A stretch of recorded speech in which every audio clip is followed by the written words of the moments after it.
بسم اللہ الرحمن الرحیم۔ رمضان میں بول کا یہ سلسلہ آج داخل ہو چکا ہے تیسرے عشرے میں، اور حقیقتاً اگر دیکھا جائے تو ہم ابھی بیٹھ کے یہی سوچ رہے تھے کہ بتائیے کل کی بات لگتی ہے جب ہم نے آج سے ٹھیک 20 دن پہلے اپنے پروگرام کا آغاز کیا۔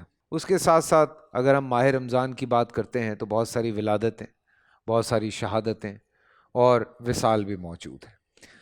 تو رمضان کو اس وجہ سے ذرا زیادہ اہمیت حاصل ہے، اور میرے پیارے نبی صلی اللہ علیہ وسلم بھی ماہ رمضان کے حوالے سے بہت ساری احادیث ہمارے لیے چھوڑ گئے ہیں تاکہ ہم ان پہ عمل کرتے رہیں۔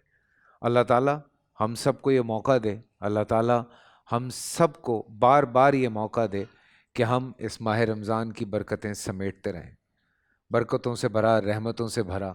اور اب نجات کے لیے جتنی دعائیں کی جائیں وہ کم ہیں۔ اللہ تعالیٰ ہم سب کو ہر مشکل سے دور رکھے اور ہمیں بہتر سے بہتر زندگی گزارنے کا موقع عطا فرمائے، آمین۔ اور آج اگر میں بات کرتا ہوں تو 21ویں روزے کی سحری ہے، اور 21ویں روزے کی جب ہم سحری کی بات کرتے ہیں تو شہادت ہے ہمارے پیارے نبی صلی اللہ علیہ وسلم کے چہیتے بھائی، شیر یزداں حضرت علی رضی اللہ تعالیٰ عنہ کی۔ حضرت علی کے حوالے سے جتنی بھی باتیں کی جائیں وہ کم ہے، جتنا بھی ان کو یاد کیا جائے وہ کم ہے۔ اور بیسیکلی اگر ہم بات کرتے ہیں ضرب لگنے کی جو حضرت علی کو لگی، وہ 19ویں روزے کی صبح، اور آج ان کا وصال ہوا، انہوں نے شہادت حاصل کی۔ اس حوالے سے میرے اسٹوڈیوز میں علماء کرام میرے ساتھ یہاں پر ہوتے ہیں، ان سے بالکل ہم اس موضوع پہ بات کریں گے، پر میں چاہتا ہوں کہ پہلے ہم مفتی حنیف قریشی صاحب کی طرف بڑھیں، ان سے انبیاء کے بول سنیں، اور واپس آ کے پھر شروع کرتے ہیں آج کا پروگرام رمضان میں بول، اسپانسرڈ بائی روح افزا۔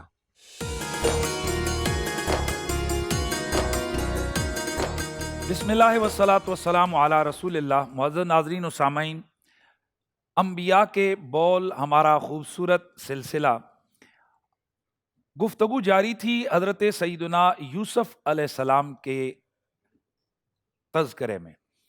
جناب حضرت سیدنا یوسف علیہ السلام کے بھائی جب حضرت یوسف علیہ السلام کی خدمت میں آئے، آپ نے بنیامین جو آپ کے سب سے چھوٹے بھائی تھے انہیں اپنے پاس روک لیا، اور یہ ایک ہیلہ اور تدبیر اختیار کی کہ جاتے ہوئے ان بھائیوں میں سے اپنے بھائی بنیامین کے سامان میں آپ نے اپنے ملازمین سے کہہ کر سونے کا پیالہ رکھوا دیا۔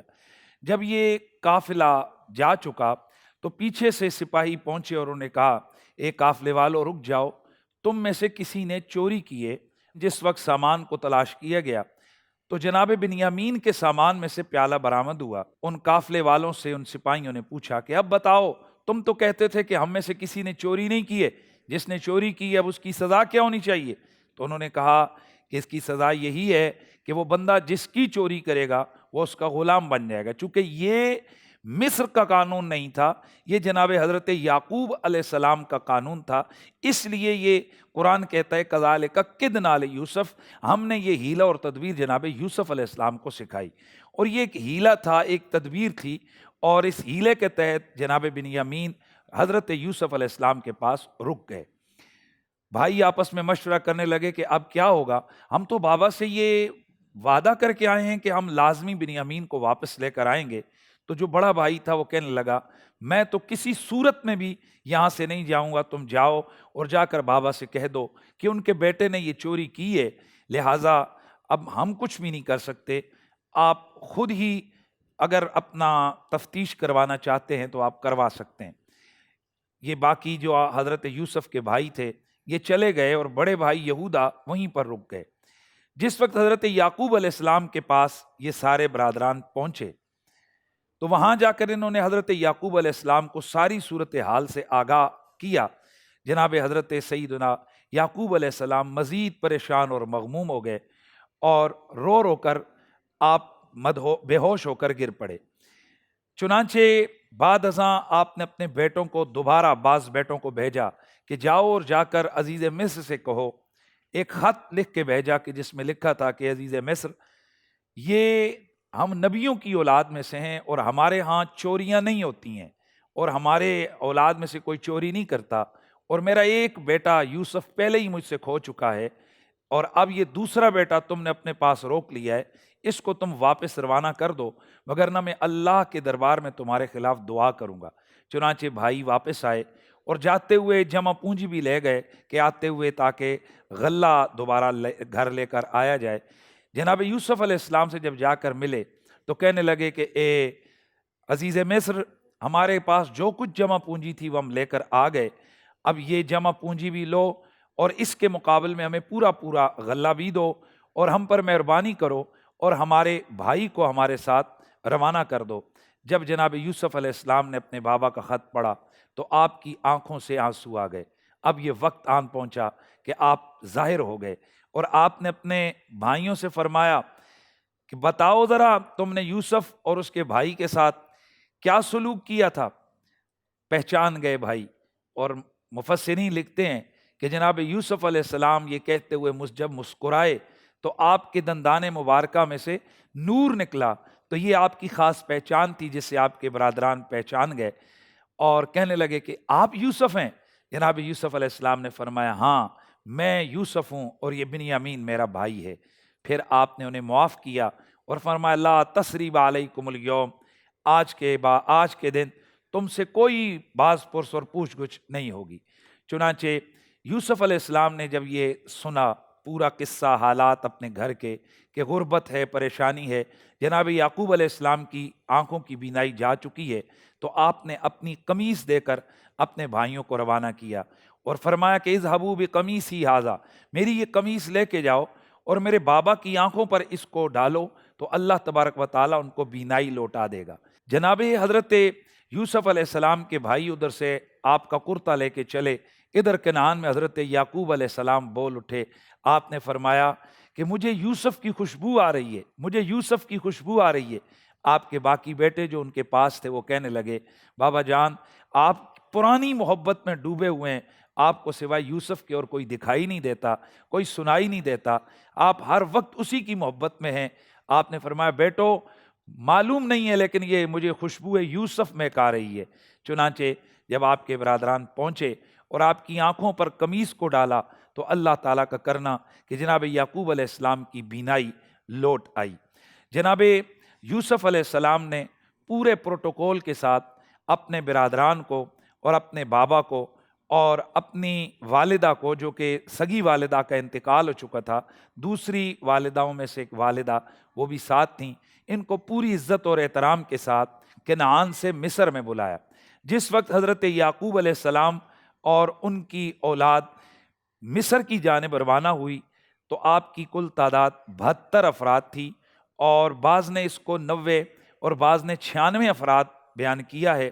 تاہم یہ سارے کے سارے جس وقت مصر میں پہنچے تو وہاں پر جناب حضرت سیدنا یوسف علیہ السلام اپنی فوج کے ساتھ اور مصاحبین کے ساتھ بڑی عزت اور احترام کے ساتھ آپ نے بڑے پروٹوکول سے اپنے بابا کا استقبال کیا۔ جناب یوسف علیہ السلام دربار میں پہنچتے ہیں، وہاں پر آپ تخت پہ بیٹھتے ہیں تو وہیں پر آپ کے بھائی آپ کو سجدہ کرتے ہیں، اور آپ کے والد اور آپ کی والدہ وہ بھی سجدے میں گرتی ہیں۔ یہ سجدہ تعظیمی تھا، اور یہ حضرت یوسف علیہ السلام نے جو بچپن میں خواب دیکھا تھا یہ اس کی تعبیر تھی۔ جناب یوسف علیہ السلام نے جب یہ دیکھا تو فرمایا یہ میرے خواب کی تعبیر ہے۔ حضرت سیدنا یعقوب علیہ السلام 24 سال تک حضرت یوسف کی امرائی میں مصر میں رہے، اور 145 سال کی عمر پا کر آپ کا وصال با کمال ہو گیا۔ حضرت یوسف علیہ السلام آپ اپنے والد گرامی کے انتقال کے بعد 23 سال تک مزید ظاہری حیات طیبہ کے ساتھ مصر کو برکتیں عطا فرماتے رہے، اور 23 سال کے بعد آپ کا بھی انتقال ہو گیا۔ اور دوسری طرف جب ہم دیکھتے ہیں تو اسی دوران جب 7 سال 61 سالی کے مکمل ہوئے تو یہ حضرت یوسف علیہ السلام کی تدبیر کے باعث، حضرت یوسف علیہ السلام کی بالغ نظری کے باعث اور انتظامات کے باعث یہ ایسا سلسلہ ہوا، اللہ تعالیٰ کا کرنا کہ پورے مصر میں کہیں پر بھی کوئی شخص بھوک کے ساتھ ہلاک نہیں ہوا۔ پھر اگلا سال جب آیا تو شدید بارشیں ہوئیں اور وہ جو خشک زمین سی تھی وہ دوبارہ ہریالی میں تبدیل ہو گئی۔ حضرت سیدنا یوسف علیہ السلام اور ان کے برادران یہ جو مصر کے اندر آپ یہ کل 90 یا اس سے کچھ زیادہ کی تعداد میں موجود تھے، بعد ازاں یہی 12 بیٹے یعقوب علیہ السلام کے، ان 12 بیٹوں سے 12 قبیلے آگے آئے اور حضرت موسیٰ علیہ السلام کے دور تک یہ اتنی بڑی تعداد ہو گئی کہ جب حضرت موسیٰ علیہ السلام مصر سے نکلے تو اس وقت صرف جوان اور بالغ مردوں کی تعداد آپ کے ساتھ 6 لاکھ افراد تھی۔ یہ بنی اسرائیل پر اللہ تعالیٰ کی نعمتیں جن کو قرآن نے جگہ جگہ پر بیان کیا ہے۔ اپنا خیال رکھیے گا، ہمارا وقت مکمل ہوا۔ السلام علیکم ورحمۃ اللہ تعالی وبرکاتہ۔ پورا سال انتظار تھا مجھے اس رمضان میں، 30 دن 6 ٹیمز، 12 کنٹیسٹنٹس اور کیش کا پاؤں۔ اب گیم وہ ہوگا جسے آپ کا نہیں ہوگا، جس میں جو کرنا تھا کر لیا۔ لاکھوں عوام کو دینے کا ذمہ ہم نے حصہ، شور گونجے گا ہر گلی نکڑ اور دکان، رمضان لیگ بنے گی آپ کی پہچان، نعرہ لگے گا تو پارا چڑھے گا۔ گیم شو ایسے چلے گا، رمضان لیگ روزانہ شام 7 بجے صرف بول انٹرٹینمنٹ پر۔ بول انٹرٹینمنٹ کے شوز دیکھنے کے لیے ہمارے چینل کو سبسکرائب کریں اور بیل آئیکن پر کلک کرنا نہ بھولیں۔